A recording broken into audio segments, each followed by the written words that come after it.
Ya kalau bagi kami backing itu kalau secara mata nggak ada, tapi faktanya ada. Faktanya, ya. Ya. Contohnya pada saat waktu itu saat Dirjen KSDAE diminta oleh DPR untuk melaporkan jumlah kebun dan tambang ilegal. Saya cari di 8 provinsi udah dapat datanya nih.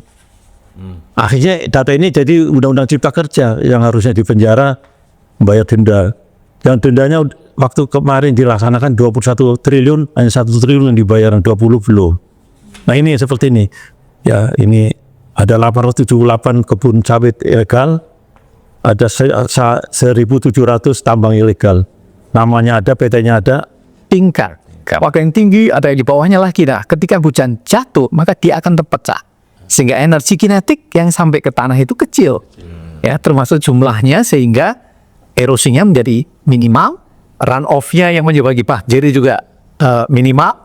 Tetapi ketika ini kemudian berubahnya itu bisa dari hutan alam menjadi hutan buatan misalnya, atau yang lebih ekstrim menjadi tambang, maka meningkatkan semuanya. Dan hasilnya ya seperti yang kita sekarang ini ya, Sumatera. Kritik juga untuk kita ya Pak ya. Pada waktu ada perizinan untuk katakanlah tambang, itu pasti motong urat nadi, nggak mungkin enggak. Maka dalam konsep ekologi kita itu nggak boleh motong kemudian membelokkan sungai, itu udah beda cerita karena tidak alami. Nah ini yang harus dijaga. Tetapi karena harus ada AMDAL, nah hal-hal yang seperti itu biasanya rekayasa teknologinya menjadi diperkuat. Apakah visible? Ya belum tentu, wong belum kejadian. Kalau sudah kejadian baru salah, gitu ya. Suara dari Rimba. Di sini kita tak sekadar bicara tentang pohon dan satwa, tetapi juga tentang politik hijau, ekonomi karbon, konflik lahan, dan masa depan peradaban yang berpihak pada alam. Forest for Life Indonesia mempersembahkan Suara dari Rimba. Satu-satunya kanal podcast yang mengupas seputar dunia kehutanan Indonesia.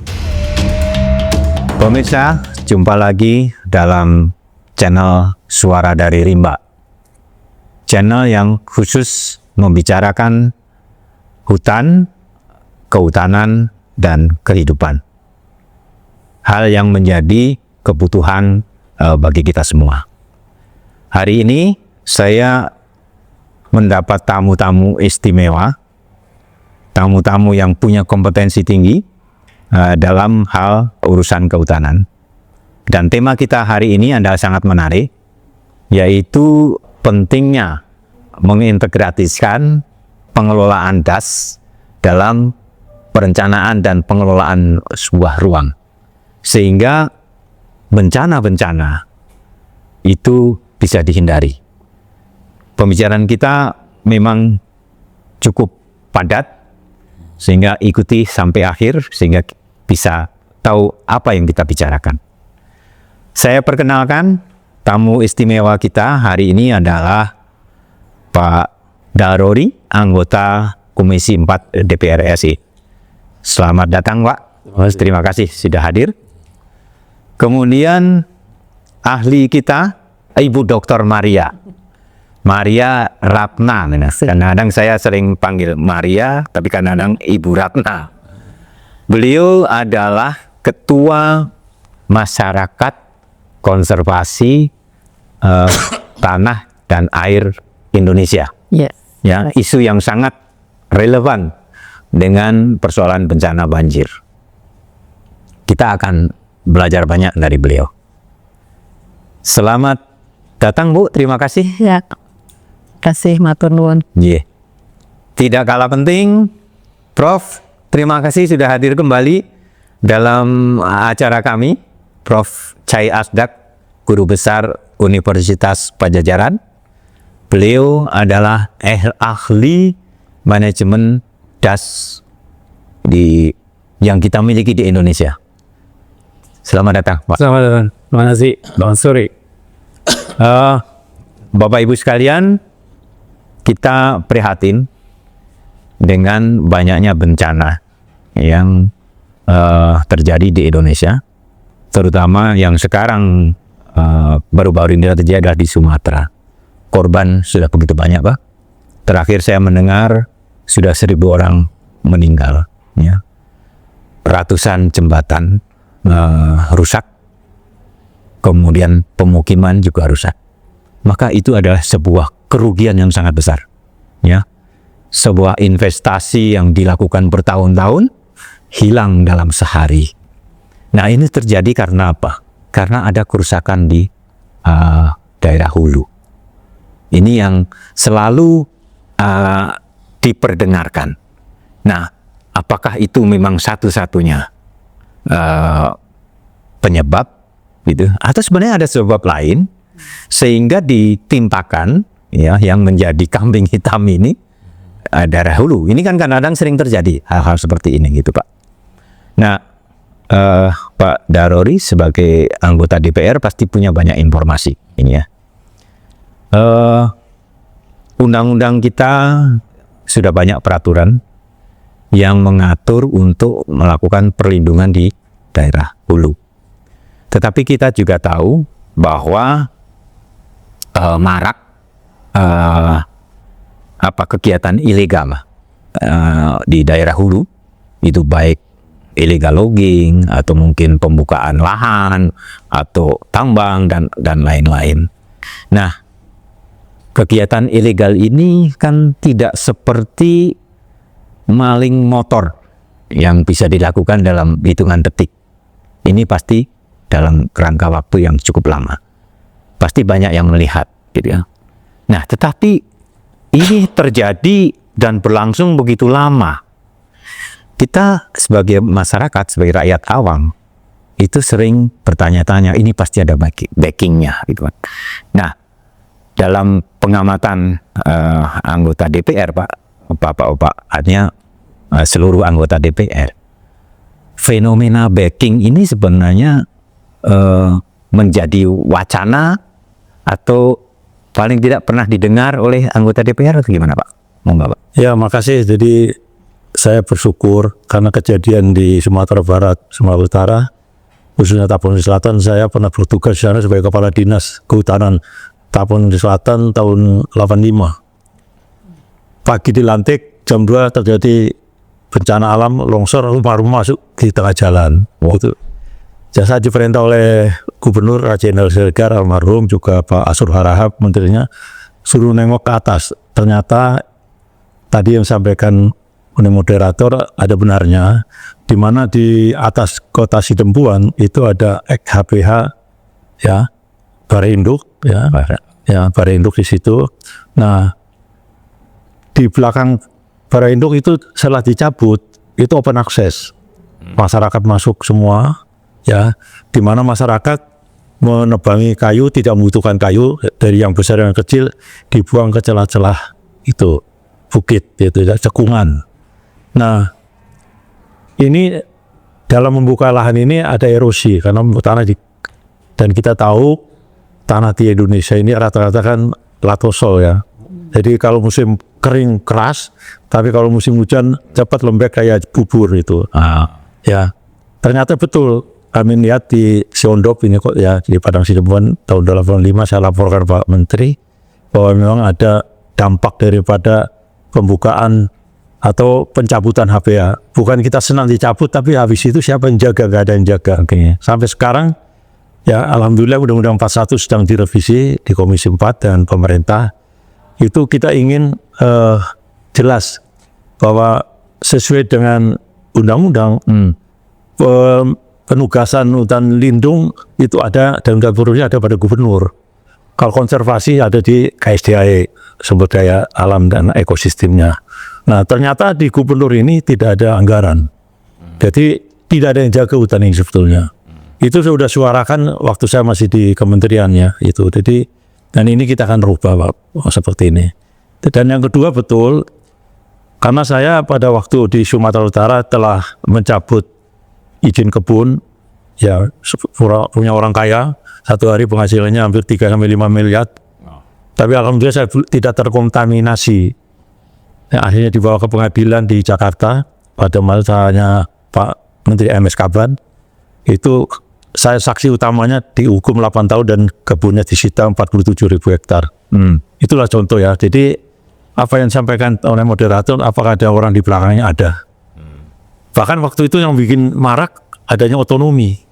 Begitu daerah diotonomikan, kami sebagai kepala dinas provinsi tidak bisa masuk tanpa izin bupati. Itulah dalam waktu 4 tahun yang dulu HPH masih ada 11 di Tapanuli Selatan, sekarang tinggal tidak ada lagi, udah jadi kebun semua. Ya, itu bermasalah ya. Baik Pak. Jadi fenomena backing ini memang ada. Itu bisa jadi karena kekuatan uang, ya. Bisa juga tadi kekuatan karena kekuasaan. Ya, kekuasaan itu bisa banyak gitu ya. Termasuk uang juga kekuasaan. Saya ingat Bung Karno. Bung Karno pernah berpesan bahwa perjuanganmu nanti akan lebih sulit karena kamu akan melawan bangsamu sendiri. Nah, ini orang-orang yang merusak gitu ya, orang-orang yang membackingi. Ini kalau menurut Bapak apa setuju ya kalau kita anggap sebagai musuh negara gitu? Ya kalau bagi kami backing itu kalau secara mata nggak ada, tapi faktanya ada. Faktanya ya. Ya. Contohnya pada saat waktu itu saat Dirjen KSDAE diminta oleh DPR untuk melaporkan jumlah kebun dan tambang ilegal. Saya cari di 8 provinsi udah dapat datanya nih. Akhirnya data ini jadi Undang-Undang Cipta Kerja yang harusnya dipenjara, bayar denda. Yang dendanya waktu kemarin dilaksanakan 21 triliun, hanya 1 triliun yang dibayar, 20 belum. Nah ini seperti ini. Ya ini ada 878 kebun sawit ilegal, ada 1.700 tambang ilegal. Namanya ada, PT-nya ada. Kenapa bisa dapat data ini? Ini saya sampaikan pada saat itu saya dilarang rapat di DPR kalau tidak membawa data ini. Alhamdulillah saya dibantu oleh Bareskrim, Jampido, Jampisus, KPK mendampingi. Saya buat surat kepada gubernur bagi bupati yang tidak hadir, eksposnya di kantor KPK. Semua hadir bupatinya takut. Itu jadi saya ambil senjata itu. Itulah contohnya. Ya. Dan sampai sekarang ini jadi tindak lanjut baru setelah ada Satgas yang menyita kebun itu betul. Kalau kita lihat sidang Pak, puluhan tahun nggak selesai. Tapi kalau ini kawasan ada sawitnya diambil. Cuma kedepannya mau diapakan sawit ini? Nah, itu itu pertanyaan menarik itu Pak ya. Pertanyaan menarik itu nanti mau diapakan gitu ya. Nah, jadi berapa Pak tadi jumlahnya? Ya. Kerugiannya 362 triliun. 362 triliun. Jadi luas ya. Luas kebun 8,4 juta. Ya. Luas tambang 8,7 juta. Iya. Wah, luar biasa Pak. Itu tahun 2012. 2012. Ya. Artinya memang betul ya bahwa di negara kita ada problem besar manajemen penyelenggaraan negara ini, sehingga kekuatan-kekuatan ilegal itu menjadi kekuatan yang real ya. Tidak ada yang bisa melawan seolah-olah begitu ya. Mudah-mudahan kita Pak melalui DPR pasti rakyat mendukung kalau ini ditegakkan ya, karena kembali Pak, hutan itu adalah penyedia jasa barang publik kalau dalam istilah ekonomi ya, public goods ya, sesuatu jasa yang dinikmati secara bersama-sama ya. Jadi itu memang tugas negara menyediakan public goods ya. Seperti negara membangun jalan, ya, membangun jembatan. Ini kan untuk kepentingan umum. Nah, jasa hutan ini juga untuk kepentingan umum. Satu hal, Pak, nanti akan kita diskusikan panjang. Dari zaman Belanda, Pak. Itu tahun 1835. Itu pertama kali dikeluarkan peraturan mengenai kehutanan. Itu mereka sudah melakukan riset panjang bahwa setiap perubahan 1% hutan itu menyebabkan kenaikan runoff 2%. Sekarang Pak, hasil riset tahun 2010 itu kehilangan 10% hutan itu akan menaikkan runoff 58%. Artinya 1% menaikkan 6%. Jadi elastisitas ini sudah sangat sensitif ini, Pak. Jadi, nah dalam Belanda waktu itu sudah membuat batasan indikatif sebenarnya, yaitu bahwa 30% ya luas wilayah itu harus dipertahankan, itu minimum itu 30%. Nah, di dalam Undang-Undang Cipta Kerja ini kan menjadi kabur. Nah, sekarang bagaimana Pak ini spirit dari DPR ini? Ya, jadi begini, 30% sebenarnya kita nggak setuju, walaupun itu hanya parameter ya. Karena di beberapa negara beda-beda. Tapi menurut kami di DPR itu harus dihidupkan lagi dalam bentuk lain. Karena Undang-Undang Cipta Kerja direvisi dengan Undang-Undang Cipta Kerja. Undang-Undang 41 tidak bisa menganulir kembali ke 30% itu. Ini yang harus kita lakukan. Dan teman-teman setuju, dan saya berpikir kalau fungsi lindung ya lindung, konservasi ya konservasi. Jangan sampai karena punya perusahaan si A si B, lindung dianulir jadi boleh. Contohnya itu yang di Batang Toru itu kan lindung, kok sekarang jadi APL. Ya. Itu siapa yang buat? Kita perlu diluruskan lah itu. Ya, apalagi ini antara pantai timur dari Aceh, pantai barat Aceh, Sumatera Barat itu dasnya pendek ya, mungkin profesional nambah. Jadi begitu ada hujan di atas itu cepat lari ke laut, ke darat. Jadi yang datar ini itu akan kena karena sungai-sungai sekarang udah sakit, udah terjadi pengendapan endapan lumpur sehingga sungainya dangkal, akhirnya melimpah keluar di luar jalur sungai menghantam penduduk itu. Iya.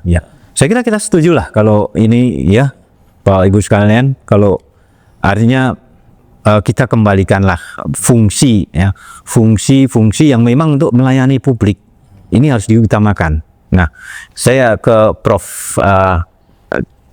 Chai ya. Diskusi yang lalu Prof menyampaikan bahwa ini hasil riset empiris gitu ya, bahwa 30% is oke, bahkan kalau perlu lebih ya, 40% minimal kalau itu ya, minimal kan. Nah, ini kan begini Dok, memang hutan ini sumber konflik ya, karakteristiknya dia sendiri itu sumber konflik. Kenapa? Karena banyak kepentingan ya, banyak kepentingan, sehingga ketika kepentingan orang yang punya kepentingan ini dibiarkan memaksimumkan utility-nya ya, memaksimumkan kepuasannya, maka saya kira berlaku ini hukum termodinamika 2 ya, karena energi yang maksimal ini kan menjadi entropi.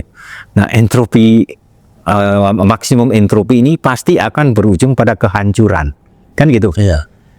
Nah, di saat perubahan iklim ini kan juga harus direspon. Di atmosfer meteorologi ya mungkin kita jauh lah untuk menjangkau itu. Yang bisa kita jangkau kan di daratan ini, fungsi hidrologinya gitu ya. Nah, Prof melihat kondisi yang sekarang, di mana tutupan hutan itu sudah semakin sedikit, ya kan? Maka mau tidak mau elastisitas, ya, daya dukung dari satu wilayah itu ada perubahan sedikit saja akan menyebabkan dampak yang besar, gitu. Nah, menurut Prof Chai, kembali kepada tadi 30% atau 40% lebih, nah itu gimana nih Pak? Ada penjelasannya. Tapi sebelum ke sana begini. Sebelum di sana, saya mohon ini dijelaskan dulu. Awam itu ketika mendengar DAS, daerah aliran sungai, itu yang dipikirkan adalah sungainya, gitu ya, sungainya saja. Tapi sebenarnya kita bicara apa sih ini ketika bicara DAS, bicara manajemen DAS itu? Apa betul ya cuma sungainya itu saja? Mohon dijelaskan itu dulu. Ya, terima kasih Pak Agus. Betul memang, karena dan saya ya ini ada blessing in disguise sebetulnya. Orang lalu bicara tentang hutan, bicara tentang das karena adanya bencana besar ini. Tetapi saya kira bahwa bukan kita menginginkan bencana dengan skala itu terjadi, tetapi saya kira lebih memahamkan kepada kita, orang awam, termasuk pengambil kebijakannya DPR dan seterusnya, bahwa alam itu tadi dia mempunyai reaksi, kalau ditekan dia akan bereaksi. Gitulah. Jadi tidak hanya orang yang punya perasaan untuk kemudian revolt, alam pun itu bagaimana alam bekerja tadi. Nah, alam ini ada di dalam das, karena kita semuanya hidup dalam daerah dan sungai. Ya. Nah, das itu apa ini? Ya, das itu kan sebetulnya batasannya topografik, ya. Pemisah topografi puncak, punggung, bukit, gunung. Ya. Dari hulu sampai ke hilir. Hilirnya ialah di laut. Sehingga kita bisa, nanti kalau itu dihubungkan, maka kita akan mendapatkan gambaran suatu daerah aliran sungai. Karena sungai ada di tengahnya. Jadi kalau kita bicara das, selalu ada sungainya. Jadi kalau kita mau simbol sebetulnya untuk pengetahuan awam, das itu ya sungai ditambah dengan daerah tangkapan airnya, catchment area, yang tadi dibatasi oleh gigir gunung punggung, gigir punggung bukit gunung tadi. Sehingga dari situ mengapa ini menjadi penting di dalam urusan banjir dan atau bencana hidrometeorologi secara umum, ya ada longsor dan kekeringan dan seterusnya. Sebentar Pak. Jadi yang dimaksud das itu adalah di mana air itu mengalir, ya, mulai dari punggung bukit yang di atas itu, melalui anak-anak sungai atau mungkin cabang-cabang sungai semua, kemudian menuju ke satu sungai. Jadi kalau kita menggambarkan urat nadi kita gitu Bu ya, itu ini ada yang urat nadi utama. Nah, di sini ada cabang-cabang kecil-kecilnya. Nah, itulah wilayah daerah aliran sungai. Jadi bukan cuma sungainya saja, tapi terima kasih.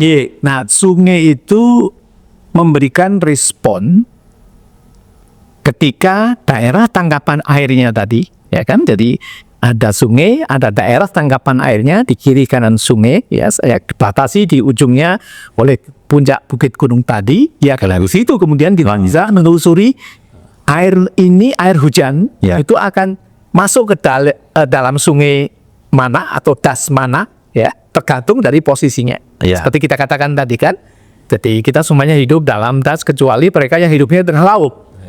Karena Pulau Jawa itu kan habis terbagi dan pulau lain, saya kira dari das-das tadi, termasuk tergantung dari besarnya sungai yang tadi sudah diceritakan sangat baik. Jadi betul itu urat tadi itu kan nadinya kalau diputus ya mati. Ya. Sama Saraf ya. Itu seperti jaringan saraf gitu kan. Ya, jadi saya kira diberikan gambaran yang sangat sepasil dengan kita. Jadi banjir, longsor yang menimbulkan 1.000 lebih atau 1.000 jiwa tadi, itu kan karena terganggu dari urat nadinya. Ya.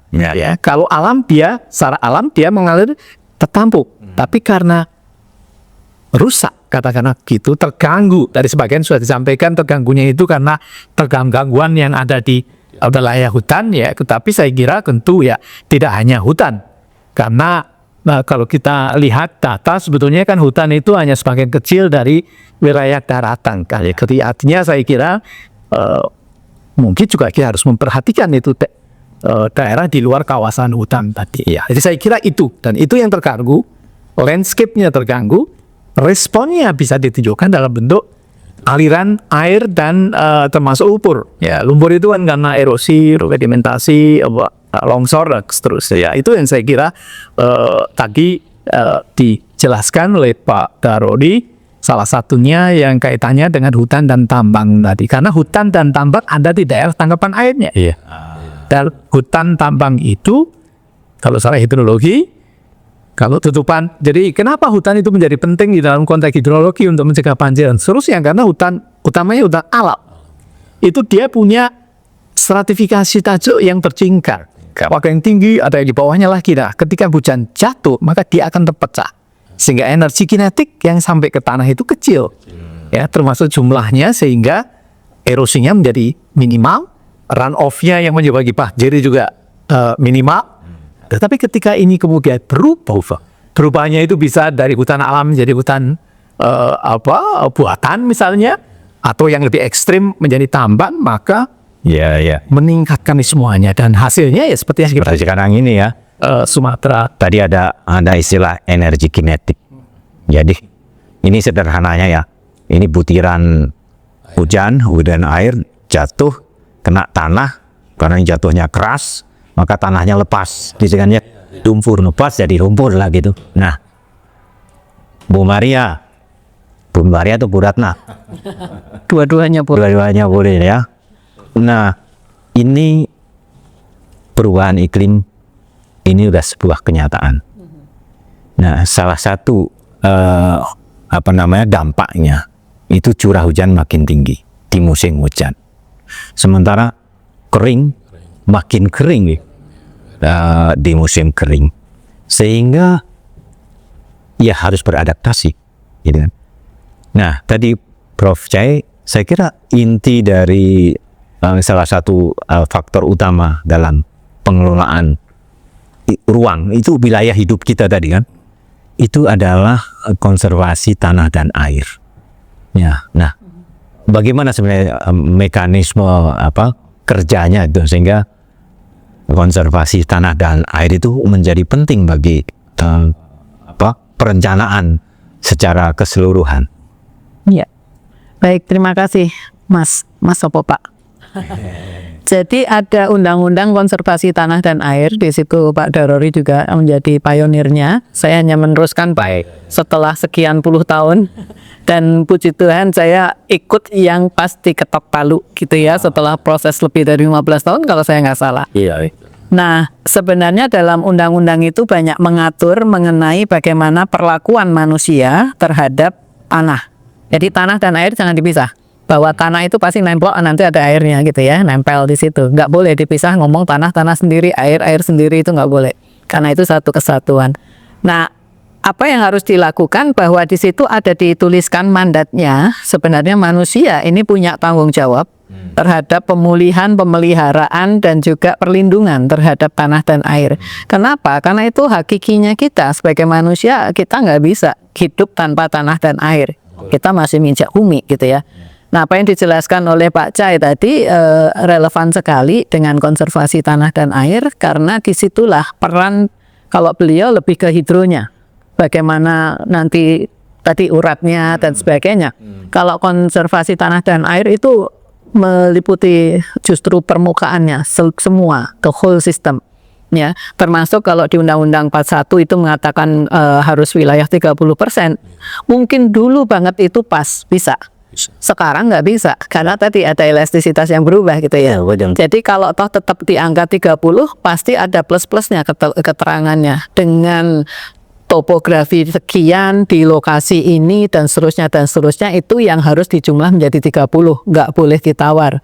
Nek ditawar nanti kejadiannya dasnya rusak. Seperti itu terjadi kebencanaan.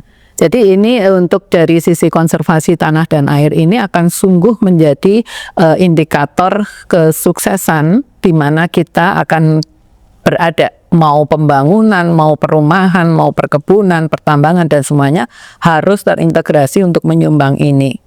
Maka kalau tadi disebutkan, kalau dasnya dirusak, uratnya dipotong gitu ya. Ada satu pertanyaan lagi nih, bagaimana kita memastikan sustainable landscape dan sustainable land use itu, ya, dari penggunaan lahan berkelanjutan itu betul-betul dijaga. Maka menjadi aneh, ini kritik juga untuk kita Pak ya. Pada waktu ada perizinan untuk katakanlah tambang, itu pasti motong urat nadi, nggak mungkin enggak. Maka dalam konsep ekologi kita itu nggak boleh motong kemudian membelokkan sungai, itu udah beda cerita karena tidak alami. Nah ini yang harus dijaga. Tetapi karena harus ada AMDAL, nah hal-hal yang seperti itu biasanya rekayasa teknologinya menjadi diperkuat. Apakah visible? Ya belum tentu, uang belum kejadian. Kalau sudah kejadian baru salah, gitu ya. Nah ini menurut saya menjadi kode etik lah bagi kita akademisi maupun yang memang terlibat di dalam institusi, paham betul mengenai the do and the don'ts gitu ya. Apa yang boleh, apa yang tidak. Ya. Bukan menang-menangan, tidak. Betul. Tetapi bagaimana kita selalu mengatakan pembangunan berkelanjutan yang mana gitu ya. Maka kalau kita ikutin medsos itu kan ada yang bilang, ngapain sih sibuk dengan berkelanjutan, dulu juga dirusak gitu ya. Nah, konsep itu yang keliru menurut saya, karena berkelanjutan adalah boleh nggak sih kebun sawit umpamanya? Boleh, karena kita butuh. Tapi sejauh mana bolehnya itu? Nah, kalau dia terpaksa harus membuka lahan, membuka hutan, maka hasil itu yang harus dikembalikan kepada teknologi untuk tidak menjadi banjir. Ya. Nah, kita enggak nih. Nah, karena saya basicnya ekonomi ya Pak. Jadi bagaimana earmarking tax itu penting untuk pengelolaan sumber daya alam dan lingkungan. Jadi kalau hutannya dibuka, kemudian dia memang untuk kebun, ya earmarking tax-nya adalah bagaimana mengembalikan fungsi ekosistem yang dibuka tadi untuk dikembalikan secara teknologi untuk mengantisipasi, memitigasi, bukan adaptasi, memitigasi tidak terjadi banjir. Ya. Oh, teknologinya begini. Nah, itu diatur di dalam konservasi tanah dan air. Bagaimana pendekatan teknis, bagaimana memastikan lahan itu prima, yang nggak boleh dikutak-kutik. Meskipun tadi lindung menjadi APL, itu ya harus ada kriterianya. Ini lahan prima loh. Kalau toh harus dibuka, maka teknologi yang harus ada itu seperti ini. Ya, ada 2 poin ini saya ambil, Bu. Bahwa setiap perubahan itu harus diantisipasi. Tuh. Apa yang berubah, ya, terutama yang berkaitan dengan service publik itu harus kembali. Saya ambil contoh, ini Belanda Pak, waktu membuka perkebunan di Puncak, mereka sudah hitung, ya, bahwa akan ada limpasan air, sehingga dibuat sodetan, Ciliwung ya. Kemudian juga dibentuk waduk-waduk kecil atau orang Sunda sebut setu. Jadi situ ya. Jadi pendekatannya komprehensif. Ya, betul. Nah, sekarang ini mungkin itu yang hilang, gitu ya. Buka saja, gitu. Ya. Yang kedua ada soal berkelanjutan, Bu. Kalau nggak salah ada Undang-Undang 41 2009 mengenai pertanian lahan pertanian pangan berkelanjutan, gitu kan. Nah, ini kan salah satu persoalan juga. Kita melihat banyak lahan-lahan pertanian beririgasi itu berupa fungsi, ya. Padahal investasi sudah banyak di situ. Investasi yang dilakukan oleh petani, investasi yang dilakukan oleh pemerintah, itu kan besar. Tapi tiba-tiba dikonversi entah menjadi apa, gitu kan. Nah, ini sanksinya juga banyak. Nah, ini kok fenomenanya nasibnya kok seperti undang-undang yang lain, gitu kan.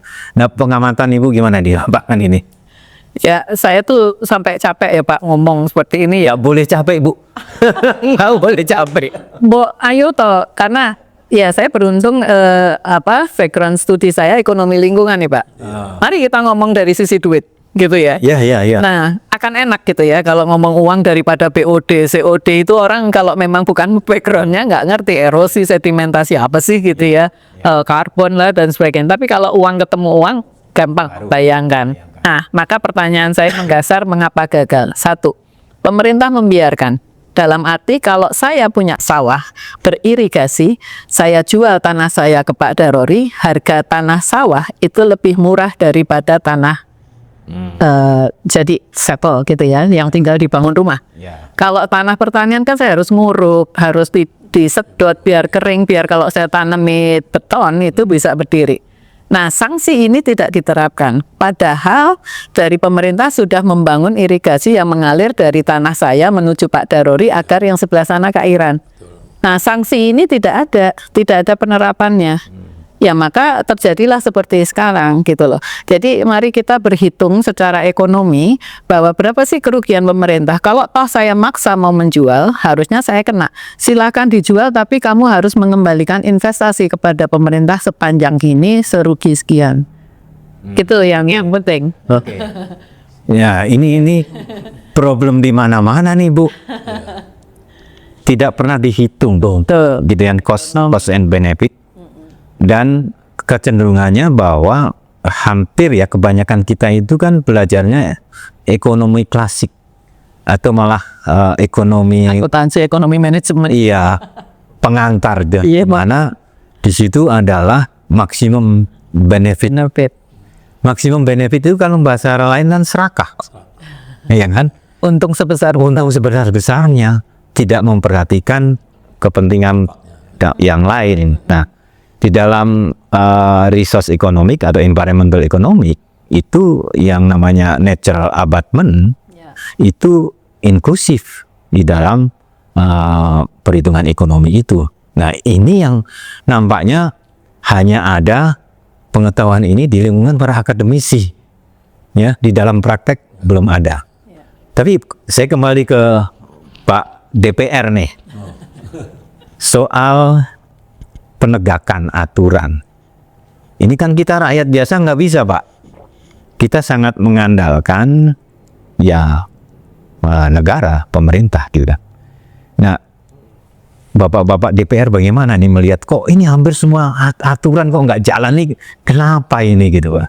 Ya, jadi soal aturan ini tergantung saya menjabat siapa. Undang-Undang 41 pasal 50 Yudo 78 pidananya kita udah arahkan itu. Ya. Kebun, saya bukan nanti kebun sawit ya, tapi kalau masuk rumah orang tanpa izin kan dikenakan sanksi. Nah, yang baru Undang-Undang 18 tahun 2013 mengenai pencegahan dan masalah pelanggaran kehutanan itu aja jelas. Undang-undang itu sangat kuat karena di situ ada KPK kehutanan. Tapi begitu data saya masuk jadi cipta kerja, siapa yang bayar dendanya dibebaskan. Itu sebenarnya nggak bisa. Itu undang-undangnya luar biasa. Kalau itu dilaksanakan, pidananya minimal itu 8 tahun, maksimal 20 tahun, denda minimal 20 miliar, maksimal 50 itu korporasi. Tapi selama 10 tahun ini saya baru pernah lihat Nggak jalan. malah nggak jalan. Nah, inilah salah satu. Makanya pemerintah Pak Prabowo sekarang tidak pakai pengadilan. Kalau dia buat kebun di kawasan hutan, ambil. Kalau dia nggak terima, lapor ke pengadilan. Nggak berani, karena tahu dia salah. Nah, sekarang sudah terkumpul hampir 4 juta hektar kebun sawit ilegal yang diambil oleh pemerintah sekarang. Jadi kita sangat berharap nih Pak pada Satgas PKH ini, karena data Bapak saja sudah 16 juta Iya. yang ilegal. Ya, itu tahun udah lama 2012 ya. 12. Nah, sekarang udah berapa 12 tahun lebih. Jadi informasi saya ke Rio, Pak Gubernur, pelanggaran kebun di sini ada 250, salah. Sekarang udah 1 juta lebih. Oh, Gubernur protes. Waktu saya nemukan segitu. Dalam jangka 10 tahun lebih, udah lebih banyak ya. Dari 4 kali lipat sudah. ya, Nah, sekarang mau diapakan? Ini yang ya. belum ada jalan keluarnya.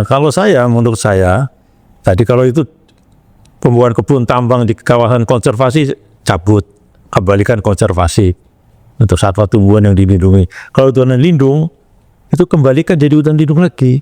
Nah, sekarang yang 4 juta produksi ini mau kemana? Saya punya saran, kembalikan ini untuk kehutanan. Nah, sekarang saya tahu, saya keliling ke kampus, Pak, sarjana kehutanan tiap tahun hampir 1.000 orang, mau kemana? Makanya sawit yang ada ini yang di hutan produksi dibikin survei sorjan, 2 sawit 1 meranti. Jadi suatu saat ini sawitnya habis, ya panen meranti.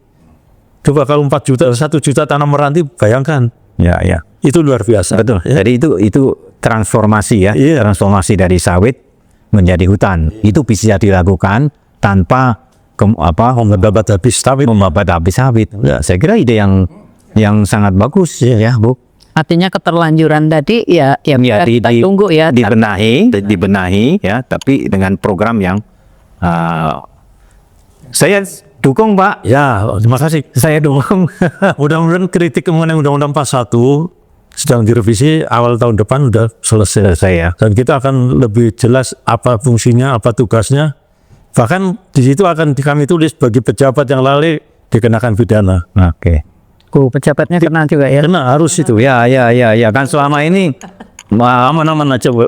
Aman saja. Ya. Jadi pejabat dalam artian yang memberikan bukan izin tadi. Selama Bapak menjabat menteri misalkan, ada kasus dibiarkan sampai berhenti menteri, sampai dikenakan. Itu. Oke, jadi tanggung jawabnya melekat. Ya. Bu Maria, berkaitan dengan perubahan iklim, ya, Oh, ya. di mana elastisitasnya sudah berubah, maka saya kira tata ruang dan manajemen das atau apapun ya, manajemen wilayah ini kan juga harus menyesuaikan. Nah, salah satu faktor ya yang menjadi kriteria itu adalah terkait dengan kerawanan. Nah, sekarang kita melihat juga bahwa di hutan, hanya di hutan, Bu, di tanah-tanah milik, itu juga banyak sebenarnya yang kalau diuji gitu ya, itu dia sebenarnya kritikal, rawan gitu. Nah, ini kan harus ada solusi.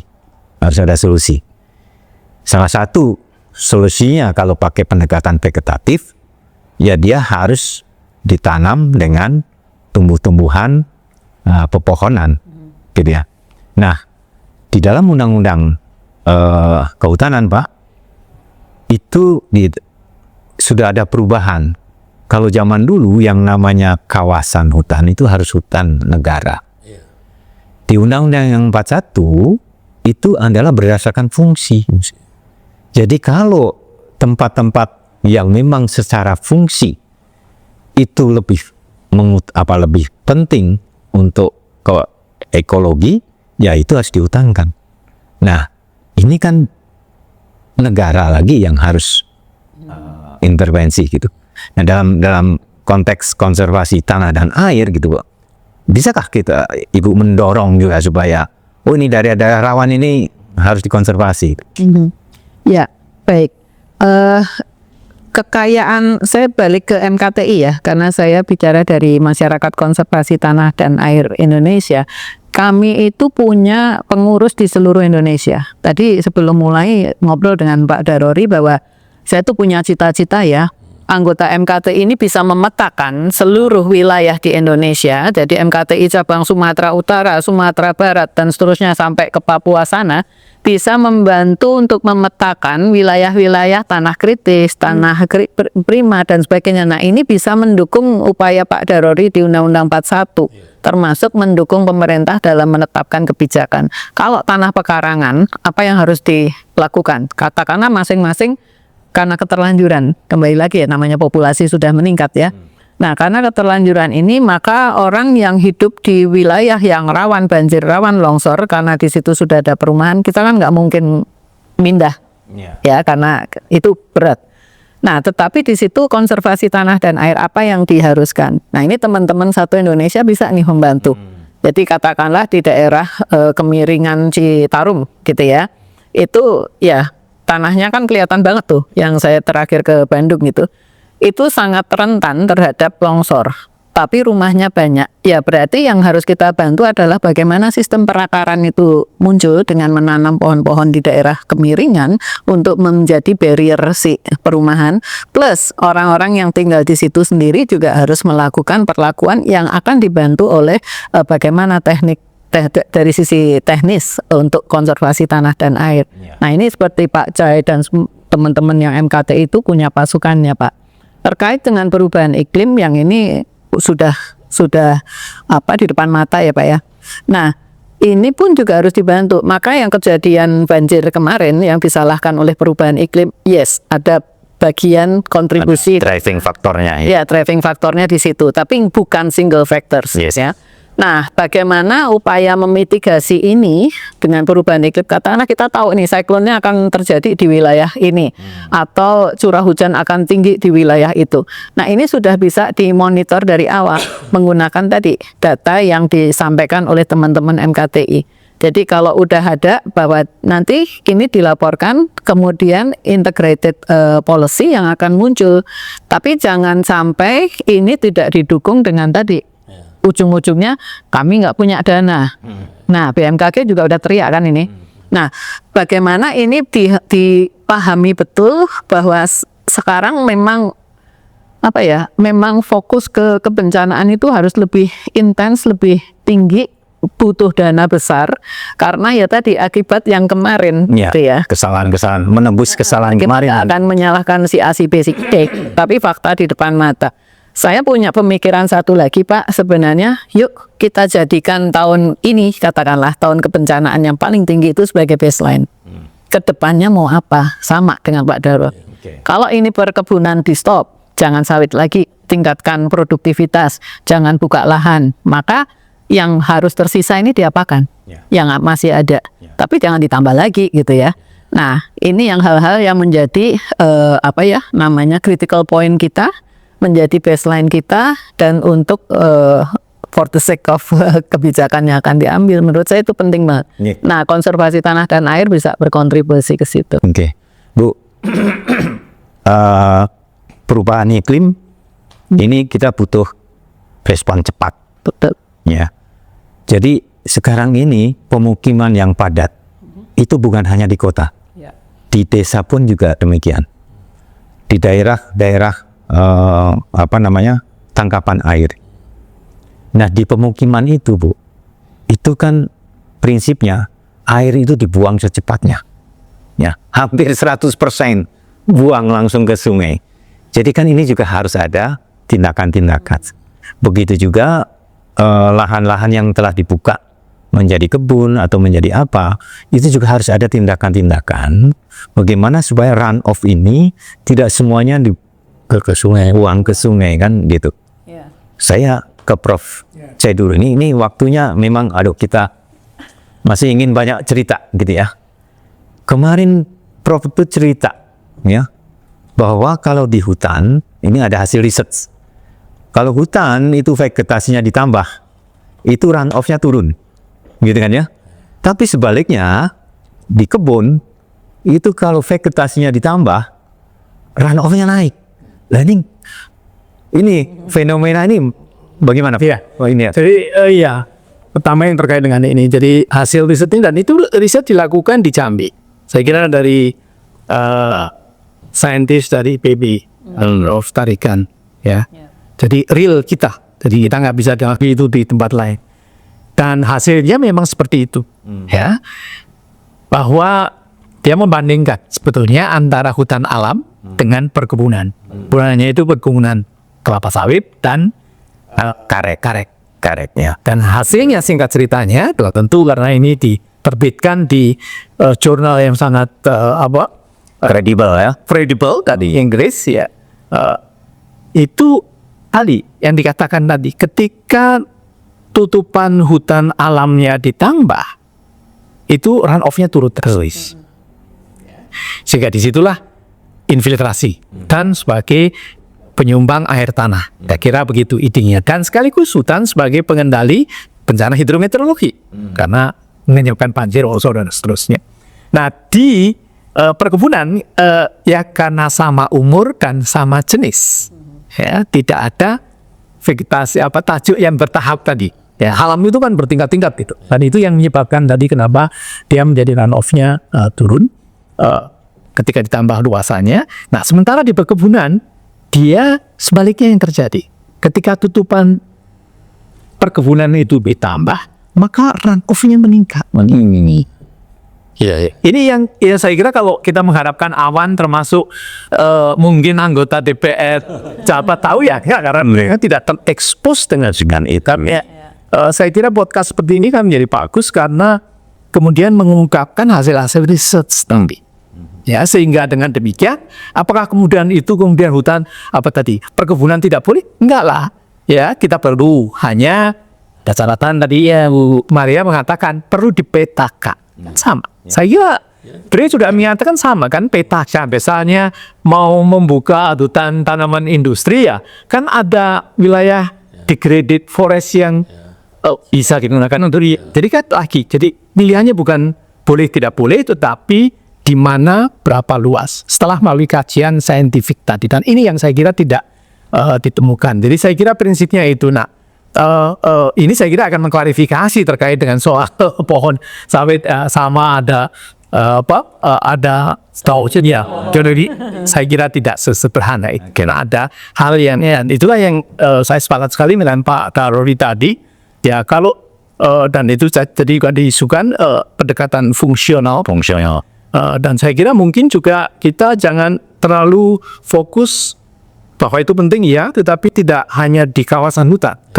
Di non kawasan hutan sudah, karena luasnya lebih luas dan banyak daerah yang masuk daerah kritikal yang harus diberi fungsi perlindungan tadi. Nah, disinilah saya kira banyak contohnya misalnya dengan agroforestry ya, ini banyak dibicarakan di MKTI.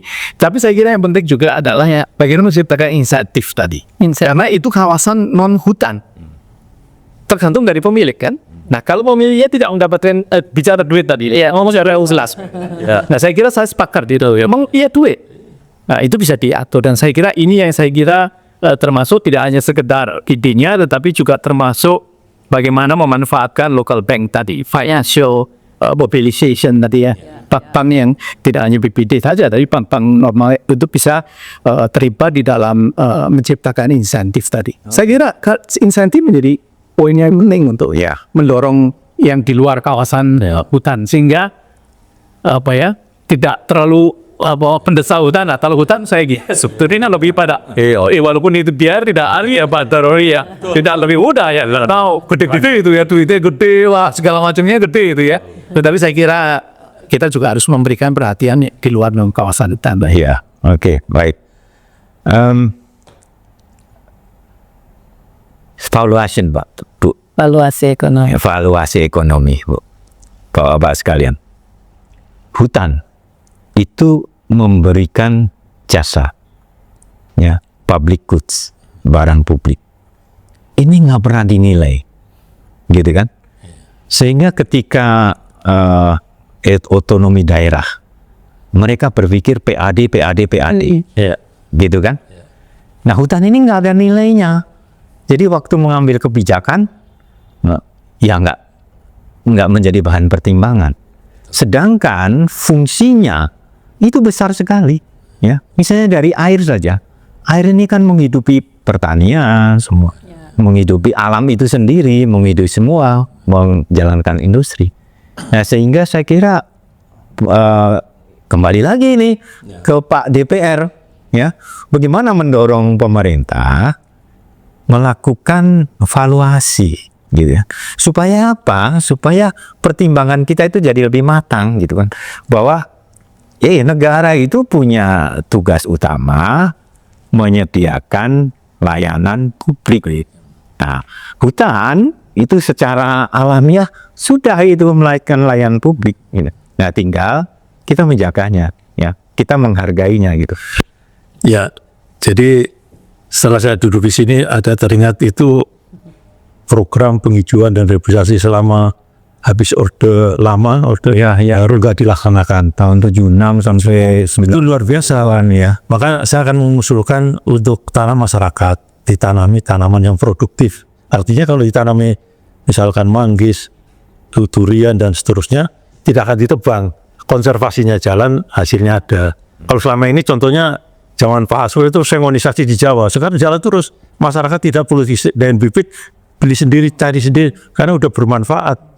Di Gunung Kidul 30% masyarakatnya menyekolahkan anak nebang pohon.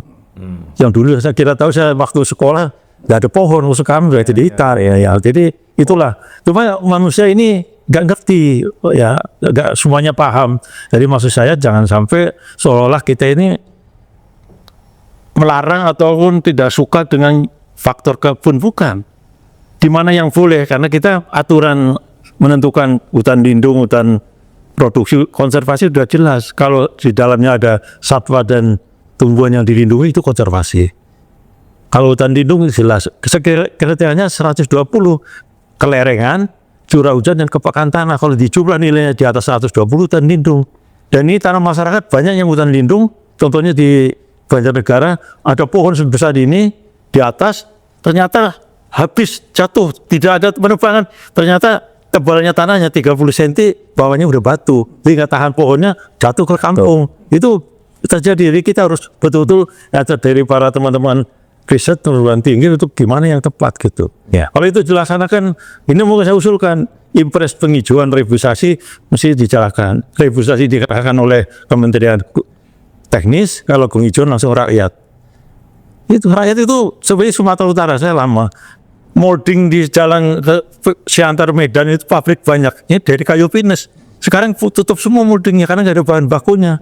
Nah ini adalah salah satu contoh yang perlu kita ingatkan lagi, akan kami coba sampaikan lagi. Ya, tadi pagi kami diskusi dengan Prof. Naim dari Universitas Gadjah Mada, Pak. Beliau itu menemukan banyak pemuliaan pohon. Ya, ada jati, ada meranti, pinus, ada meranti ya. Ini semuanya meningkatkan produktivitas. Itu ada 4-8 kali. Ya, tapi sayang gitu ya. Ini tidak direspon oleh pemerintah gitu, untuk bagaimana ini supaya padahal itu sangat besar sekali manfaatnya. Bapak dan Ibu sekalian, sekali lagi mohon maaf, kita sebenarnya masih banyak yang ingin diobrolkan, tetapi kembali waktu. Nah, saya mengambil beberapa poin yang sangat penting untuk kita follow up. Yang pertama adalah bahwa penggunaan lahan itu harus mengutamakan fungsi. Itu dimanapun, ya, tidak harus di kawasan hutan, ya, dimanapun. Iya betul. Dan Menteri Kehutanan itu diberi kewenangan, ya, untuk mengatur itu. Nah, kemudian setiap perubahan tutupan lahan itu pasti ada dampaknya. Ada dampak fungsi ekologi yang hilang. Nah, ini harus ada pendekatan mengembalikan, ya, minimal adalah mengurangi impact-nya gitu ya. Nah, yang juga menarik ini perjuangan DPR, saya kira perlu mendapat dukungan banyak pihak. Yaitu satu adalah batas 30% ini sebagai sebuah proksi gitu ya. Tapi pada prinsipnya adalah harus ada dilahirkan satu aturan main ya, gitu ya, yang bisa menyelamatkan fungsi-fungsi ekologi. Ya, nanti bentuknya apa ya kita kaji mangga nanti dari Pak DPR. Yang kedua adalah menarik juga Pak, kita perlu dukung juga sitaan, ya, lahan-lahan sitaan yang 16 juta hampir 17 juta ilegal itu kembalikanlah ke hutan. Nah, apalagi kalau nanti dengan MKTI itu bisa membuat satu pemetaan, oh ini memang cocok kembali hutan. Ya, mungkin ada sebagian yang oke lah ini jadi kebun. Nah, saya kira itu juga perlu betul kita dukung Pak. Iya, ada dukung. Satu lagi Pak Darori, ini angan-angan. KPK itu kan juga sering menyita lahan hasil korupsi. Nah, bagaimana kalau itu dihutankan saja? Kalau itu ada di kota, kita jadikan hutan kota, ya, jadi menjadi asetnya pemerintah kota. Kalau di desa, kita jadikan hutan desa, itu menjadi asetnya desa. Nah, barangkali dengan fenomena perubahan iklim, itu juga menjadi kontribusi yang bisa dilakukan oleh negara. Nah, sebelum saya akhiri, saya mohon pesan singkat untuk para pemirsa kita Dari Prof. Saya duluan ya.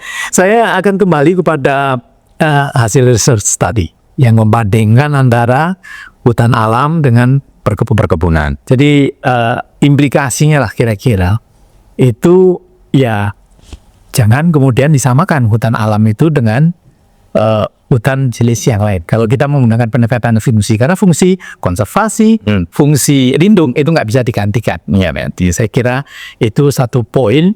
Dan yang kedua menjadi penting implikasi dari hasil riset tadi adalah tanah-tanah di luar kawasan hutan ini. Kalau hutan kan sebenarnya sudah jelas ya berapa luasnya dan seterusnya.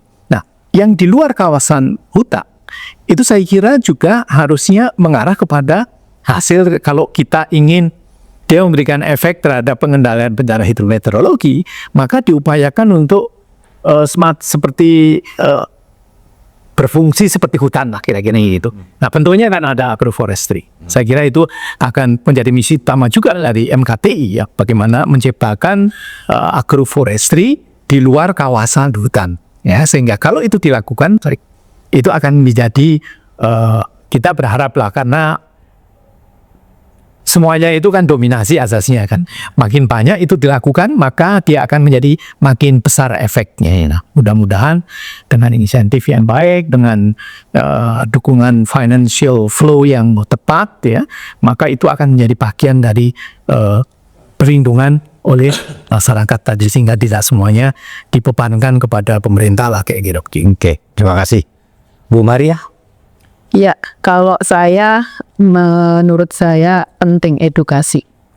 Edukasi mengenai apa yang kita bicarakan ini sangat penting. Tidak hanya untuk sekolah, tetapi termasuk pengambil kebijakan. Termasuk tadi disebut KPK, para jaksa, dan sebagainya. Karena kalau kembali ke valuasi ekonomi, biasanya itu dianggap awang-awang. Padahal itu sesungguhnya nilai total dari fungsi sebuah ekosistem. Itu yang harus dipahami. Bahwa nanti akan diputuskan seperti apa, tapi jangan sampai nilainya yang diturunkan. Harus tetap dipertahankan bahwa ini naik turun nggak apa-apa, tapi jangan ini kok diturunkan menjadi tidak ada nilainya, hanya sebatas ya banjir bayar 5 miliar, padahal kerugian kita 12 triliun. Nyawa nggak ada hitungannya, padahal kan kita harus hidup. Nah, ini menurut saya budaya edukasi, animasi ini menjadi penting untuk semua level. Jangan malu untuk belajar, jangan merasa wah saya udah pejabat nggak perlu belajar, enggak. Tetapi kita memahami betul bahwa ya tanah dan air ini punya batas, punya fungsi, punya batas, dibungkus dalam kemasan-kemasan ekosistem daerah aliran sungai dan sebagainya. Perubahan iklim tidak hanya bicara hutan, tapi termasuk dari pesisir ke lautan. Ini juga penting juga untuk dilihat. Nah, kalau bisa, apakah kita bisa ya Pak Darori? Ini juga cita-cita juga. Ada pool of expert. Tadi riset-riset sudah banyak dan MKTI juga bagian dari itu. Hasilnya itu bisa menjadi acuan ke depan untuk pengambilan kebijakannya. Tadi saya bilang, basisnya dari sekarang ke depannya apa gitu ya. Tapi bebas kepentingan, murni secara saintifik, ilmu dan diterima. Ini yang harus dipahami dulu. Karena tanpa itu jebol semua. Oke. Itu yang saya. Pak Darori, monggo. Ya, jadi pada saat sekarang ini DPR telah membentuk pansus konflik agraria. Kebetulan ketuanya Bu Titi Soeharto, powerful. Saya membantu sebagai anggota. Yang kedua juga ada panja penggunaan kawasan yang tidak prosedur, alih fungsi kawasan. Ini kalau ini terbuka banyak yang kena nanti. Karena saya tahu siapa yang berbuat itu harus tanggung jawab. Itu saya katakan itu. Jadi yang ketiga, tanah masyarakat sekarang ini banyak yang kosong. Ya kita hidupkan kembalilah impres penghijauan.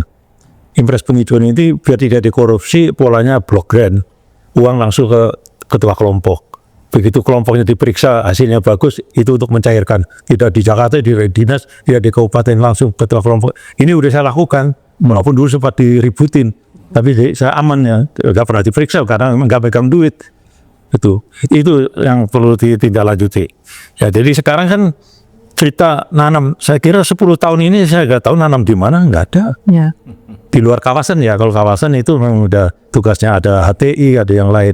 Di luar kawasan ini masyarakat ini itu menambah penghasilan. Itu coba seperti pinang itu yang diekspor itu butuhnya luar biasa. Manggis ke Korea baru 20% kita memenuhi. Manggisnya berbuah, konservasinya ibu jalan, hasilnya ada. Nah ini yang kadang-kadang banyak pejabat karena merasa hanya paling lama 5 tahun, akhirnya yang instan aja yang dipakai, tinggal lihat ke depan. Sampai saya mikir begitu keliling di perguruan tinggi, setiap tahun rata-rata 1.500 sarjana kehutanan, mau kemana? Tahun ini, tahun depan. Saya usulkan ke dekan IPB, Gajah Mada, juga mungkin di yang lain, tolong kalau menerima mahasiswa berasal dari daerah yang ada hutannya. Jangan orang Jawa, orang Sunda aja, saya bilang gitu. Ketawa juga. Karena mau kerja di mana? Ya kan, itulah yang kita, ya bukan apa, tapi itu harus dilakukan. Kasarannya kalau dia orang Tapanuli, nggak digaji, pulang ke rumahnya. Ya, kalau dari Jawa pulang nggak punya ongkos, itu kira-kira seperti itu. Terima kasih. Terima kasih. Pemirsa, dari diskusi ini juga kita menangkap bahwa sekarang kondisi ruang lingkungan hidup kita sudah berbeda, maka jangan lagi menggunakan prinsip menang-menangan, tetapi ada batas yang tidak boleh dilampaui. Jadi untuk kepentingan bersama, ya, ada hal-hal yang dibutuhkan oleh semua orang yang istilahnya adalah public goods atau barang publik. Ini yang harus kita jaga secara bersama. Jadi jangan melawan alam, karena alam itu juga mempunyai responnya sendiri. Bukan hanya kita yang bisa merespon, alam juga merespon. Terima kasih atas perhatiannya. Ikuti terus Suara dari Rimba. Kita akan terus membicarakan hal-hal yang penting tentang hutan dan kehutanan. Salam lestari. Salam lestari. Salam lestari. Suara dari Rimba. Di sini, kita tak sekadar bicara tentang pohon dan satwa, tetapi juga tentang politik hijau, ekonomi karbon, konflik lahan, dan masa depan peradaban yang berpihak pada alam. Forest for Life Indonesia mempersembahkan Suara dari Rimba. Satu-satunya kanal podcast yang mengupas seputar dunia kehutanan Indonesia.